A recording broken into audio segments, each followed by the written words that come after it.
లంబాడీ జాతిపై వివక్షను ఎట్టి పరిస్థితుల్లోనూ సహించమని లంబాడీ రిజర్వేషన్ పరిరక్షణ సమితి నాయకులు మారుతి రమేష్ నాయక్ అన్నారు. జనగామ జిల్లా స్టేషన్ ఘనపూర్ మండల కేంద్రంలోని పాత గాంధీ చౌరస్తా నుంచి బస్టాండ్ వద్ద గల అంబేద్కర్ వరకు లంబాడీ జాతి నాయకులు శాంతియుత ర్యాలీ నిర్వహించారు. అనంతరం బాబాసాహెబ్ అంబేద్కర్ విగ్రహానికి తమ సమస్యలపై మెమోరాండాన్ని సమర్పించారు. ఈ సందర్భంగా మాట్లాడుతూ ఎస్టీ రిజర్వేషన్ నుంచి తొలగించే కుట్రలను గట్టిగా ఎదుర్కొంటామని అన్నారు. ఈ కార్యక్రమంలో లంబాడా రిజర్వేషన్ పరిరక్షణ జేఏసీ నాయకులు మాలోతు రమేష్ నాయక్, గూగులతు మధు నాయక్, భూక్యా స్వామి నాయక్, భూక్యా సుందర్ నాయక్ తదితరులు పాల్గొన్నారు.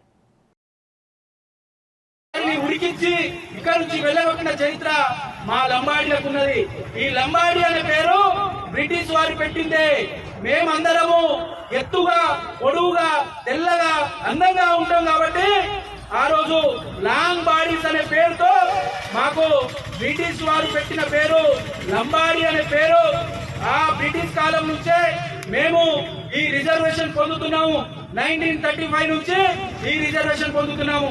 భారతదేశము రాజ్యాంగము రచించబడి వెలువడిన తర్వాత 1950లో జనవరి 26లో మేము ఆ రోజు నుంచి కూడా రిజర్వేషన్ ని పొందుతున్నాము. కానీ అప్పుడు ఒక కుట్ర జరిగింది.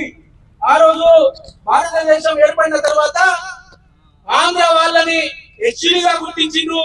కానీ తెలంగాణలో ఉన్న మా ఎస్టీ లంబాడా జాతి వారికి ఎస్టీగా గుర్తించలేదు. ఎందుకు అంటే మాపై వారు వివక్ష చూపించిండ్రు, మాపై వారు కుట్ర చూపించిండ్రు. ఆ రోజు ఆంధ్రప్రదేశ్ ను మన భారతదేశంలో కలుపుకున్నప్పుడు వారు ఓన్లీ ఆంధ్రప్రదేశ్ లో ఉన్న లంబాడి బంజారా బిడ్డలనే వారు ఎస్టీ రిజర్వేషన్ కల్పించడం జరిగింది.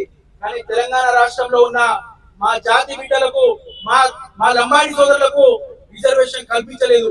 ఆ రోజు నుంచి 26 సంవత్సరాలు సుదీర్ఘ పోరాటంలో మా జాతి బిడ్డలము మేము వేసుకునే వేషధారణ, మేము మాట్లాడే సంస్కృతి, భాషా విధానము ఈ భారతదేశంలో ఒకటే భాష, ఏక్ సాత్ ఏక్ బాత్ ఏక్ సాత్ అనే నినాదంతో మేము బయటకు వచ్చాము. మేము మాట్లాడే భాష ఎవరికి అర్థం కాదు. మేము మాట్లాడే భాష ఒకటే, మేము వేసుకునే సంస్కృతి, వేషధారణ ఒకటే, మేము చేసుకునే పండుగ ఈ భారతదేశంలో ఎవరు చేసుకోరు. ఓన్లీ లంబాడీ జాతి వారు మేము చేసుకునే పండుగను మేము మా లంబాడీ జాతి పిల్లలమే చేసుకుంటాము. కాబట్టి వారు ఆ రోజు గుర్తించి మాకు 1974లో ఎమర్జెన్సీ గవర్నమెంట్ భారతదేశానికి ఇందిరాగాంధీ ప్రకటించింది. ఆ రోజు ఇందిరాగాంధీ ఎమర్జెన్సీ గవర్నమెంట్ ప్రకటించాక మా లంబాడీ ఓట్లు ఈ భారతదేశంలో